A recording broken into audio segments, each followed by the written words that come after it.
Square bought Enix, which is another game company. They merged the companies together and made Square Enix in 2003. Well, in the early 2000s, Shinji Hashimoto and a Disney executive had a chance meeting in an elevator and talked about a crossover between Final Fantasy and Disney.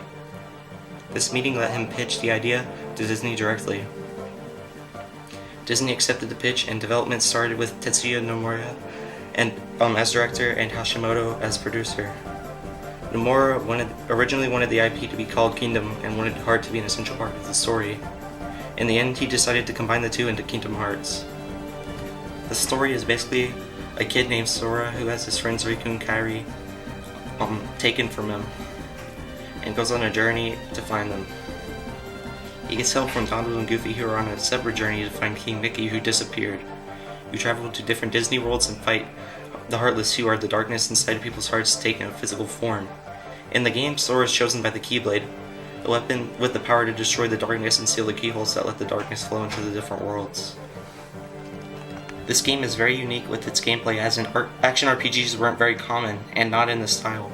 You start off weak and build up your stats like any other RPG game, but most games have your stats either set or randomly generated. However, this game is different, as in your stats and growth is based on what you chose to give up in the beginning. One example is if you chose the sword and then lose the staff, you gain heavy damage-based moves and a lot of strength very quickly, but gain less MP and learn magic-based abilities more slowly. This combat begins with a 3-hit combo on the ground and in the air, but increases to more hits with the combo plus abilities and abilities that you get from leveling up. The abilities are really great in this game. They don't only have stat boosting abilities, but attack abilities like Strike Raid, where you throw the Keyblade at the enemies. The max level is 99, a tradition for Square Enix games. My only gripe is that Sora feels very slow and awkward. Most of it is how you control the camera. You control it with L2 and R2 instead of the right stick, which is completely stupid. The game doesn't have much history besides being a successor to the first game, and I'll save Chain of Memories for a different time. Anyways, Square Enix made huge improvements over the first game. Now instead of being really slow and awkward, they made Sora way more maneuverable. Plus they expanded onto the ability systems and choices in the beginning. They made drive forms that make Sora transform into little Keyblades, and you can even level them up to make Sora inherit their signature ability from each form. For example, from Final Form, you can get Glide, which is in the first game.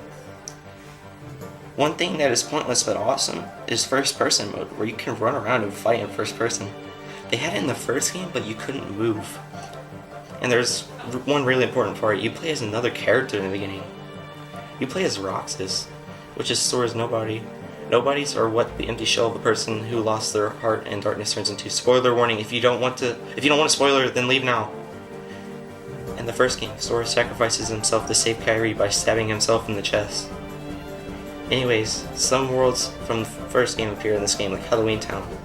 Depending on what difficulty you play, you can get a secret ending, where you see a teaser from Kingdom Hearts Birth by Sleep, which has a reason for why Roxas looks the way he does.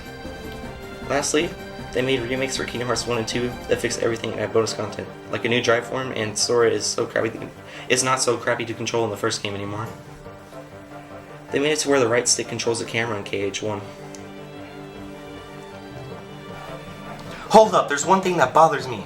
When you go to a new world, you have the option to switch out Donald or Goofy with the main character of that world. The thing is, why would you ever use Goofy? All he can do is throw his shield, which is stupid. On the other hand, Donald can use magic to attack and heal, which is awesome.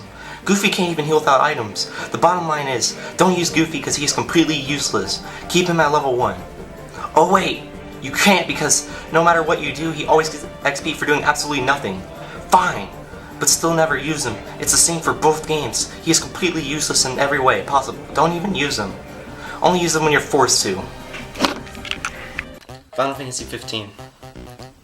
This game is famous because it went through development hell.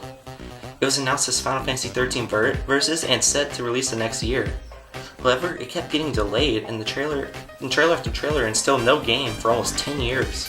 Finally, in 2015, Square Enix announced that 13 Versus would become a main series entry instead of a spin-off. They gave it the title Final Fantasy 15. Unfortunately, when it did come out, it was very buggy and looked terrible. In cutscenes, that is.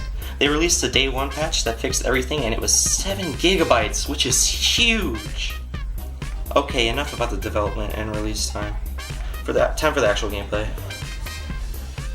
With 15, they went the action RPG route, which is for the crazy teleporting, of course. Speaking of teleporting, in combat, if you lock on and press triangle or Y on Xbox, you perform a warp strike. The sneakier the warp strike, the more damage is done. Plus, if you hold square or X on Xbox, then you can dodge an attack. And if a block prompt appears and you hold X successfully, or square on PlayStation, then you can parry and do a lot of damage. You can mix magic and add items to attach effects to the magic, like healing and etc. Stuff like that, you know? Almost all of the weapons are great. There's only one I hate, and that is the Ring of Lucy. It can steal health and cause a big explosion. However, it's crap because the health stealing takes way too long, and it leaves you vulnerable to attacks. Plus, the big explosion does no damage, so it's useless against anything but the weakest enemies. The new is crap because there's only one ring in the game. You know what the worst part of it is? One part of the game has your weapons disabled, and you can only use the ring. It is the most painful part of the game. On a good note, though, however, just getting off of that track. They brought back summons, and they are awesome. It's so cool how Noctis gets picked up and can summon the giant guardians, destroy the area around you. Honestly, that is one of the best parts of the game. Anyways, that's enough on gameplay, onto the story. Spoilers again! In this game, you play as Noctis, the Prince of Lucius, along with his 3 friends, Ignis, Prompto, and Gladios. You are on your way to get married to the fair Lunafreya. In the middle of your journey, you find out you can't leave because your father, the king, sealed off the docks in preparation for an attack. You then find out the evil empire attacked the capital and killed your father. Now stuck with no home to return to, Noctis and pals go on a journey to befriend the 4 guardians and stop the evil empire from moving the light in the world. When you eventually befriend the last guardian, Noctis gets thrown into a coma and trapped in the Guardian's realm. 10 years later, Noctis goes and rejoins his friend after 10 years. The Noctis and pals go to the capital and fight Arden, the leader of the Empire, who is the deceased king's brother and has all the same abilities as him. Anyways, after a hard boss battle, Noctis and friends are trapped and a one-on-one fight between Noctis and Arden begins. After beating Arden, Noctis sits on the throne and is sent to the Guardian realm where Arden is trapped. Noctis defeats him and has to sacrifice his life in order to destroy Arden forever. Lastly, Noctis and Lunafreya, who died earlier, live happily ever after in the afterlife.